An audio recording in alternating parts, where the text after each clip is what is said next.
Athletic. Steve, how far off are Farouk and James Ennis from being able to play in a game? James played 2-2 again this morning, and I think that he's getting closer and closer. I'd say Chief is, I don't know a definitive timetable, but he still has, some work to do. Dan Savage, OrlandoMagic.com. Cliff, was Evan able to do anything in shoot around today, and how are his prospects for tonight? Yeah, he won't play.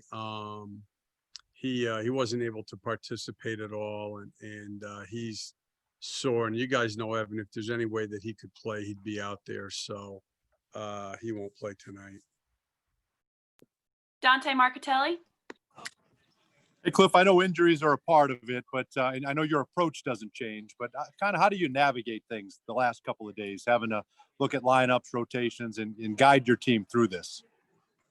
I mean, you just, our guys know. I mean, obviously, over these last couple of years, we've had, more than our share of nights when we've played without the total roster. So I think they understand you have to play well. I mean, this league is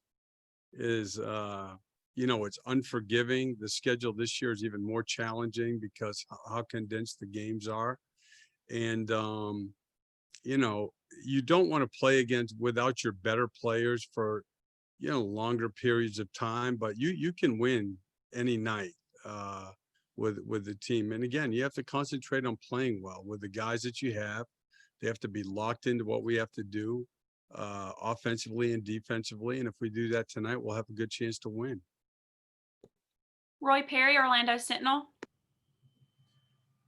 Steve, how will you go with the starting lineup with Evan on the out of commission for tonight?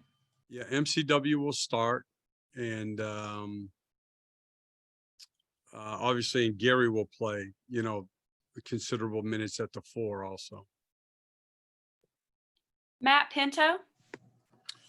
Coach, Terrence Ross sat out your last game with a tweaked hamstring. Is he available tonight? Yes. Yeah, he did everything this morning. He felt good. And so we're expecting him to be able to play. Thanks. Josh Robbins.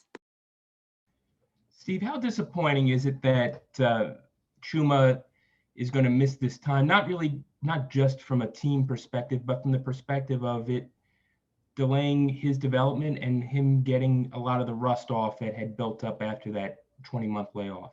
Yeah, no question. I mean, those are big factors. I look at it, to be honest, Josh. I think of J.I. the same way. It's not just what he brings to our team, but as a young player, it definitely slows down their chances of development. So, Mo's the same way. I mean, it all works together. So, again, when you coach, I mean, what you find out is it is what it is.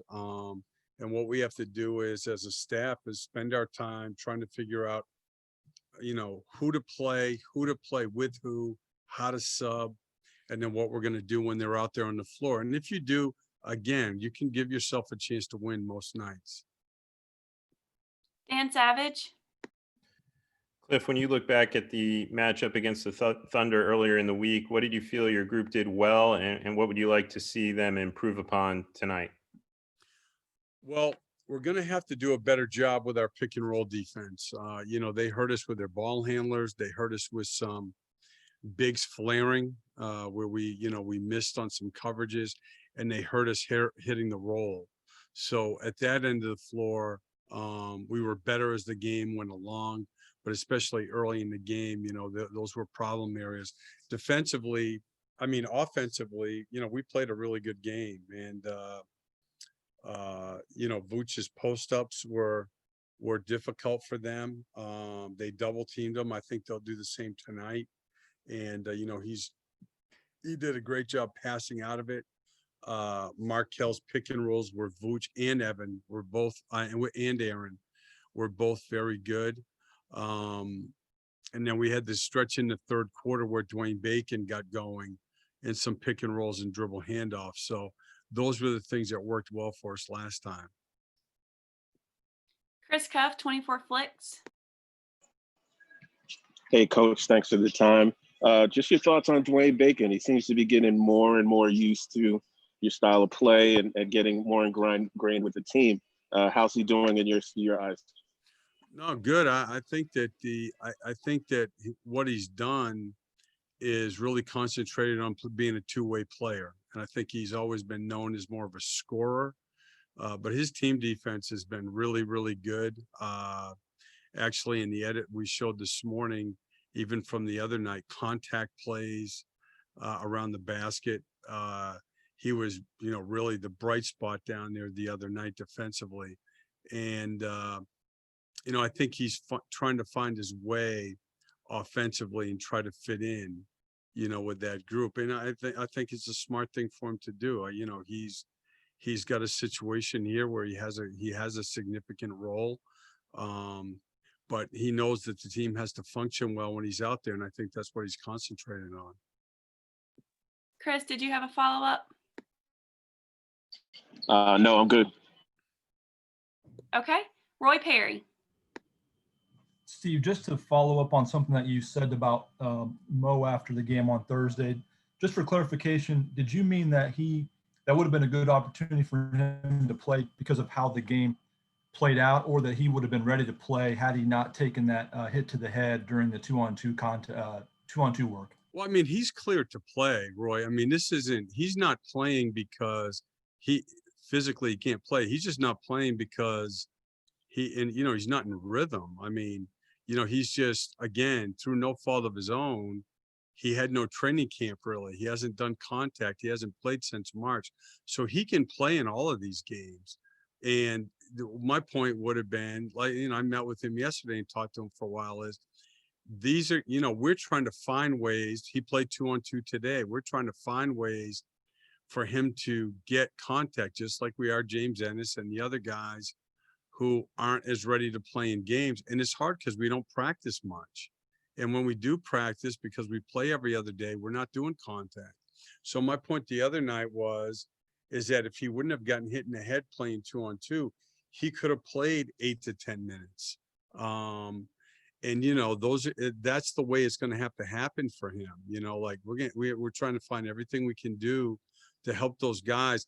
This is something, as I explained to him yesterday, I think every coach is going through it. I've never been through a situation like this where you literally, normally you can use practices to get guys ready to play, and there's no way to do that. So the guys that are behind, it's going to be hard for them to get ready. And yet at the same time, like I told him, he's foul trouble or a tweaked ankle or something like this away from playing, 6, 8, 10 minutes some night. So, that's what happened the other night. Thanks, Steve. Aaron Goldstone, Orlando Pinstripe Post. Thanks, Coach. Mike Muscala for the Thunder, he made an impact in Tuesday's game, and I know he doesn't play a lot of minutes, but you mentioned some missed defensive coverages on Tuesday. How big will it be for your team tonight for those second unit guys to find him? He's a very efficient shooter, to find him and make sure the defense, stretches on some of those pick and rolls and pick and flares. It's a big part of the game. It's actually on the board now. I think it's one of the things they do well.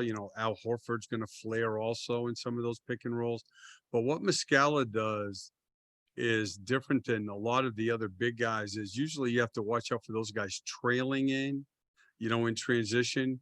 And with him, he gets up ahead of the ball. And it hurt us the other night with the Sixers here, with their bigger guys getting ahead of the ball. Instead of going inside, they run out to the corner for threes. And it makes your transition defense different.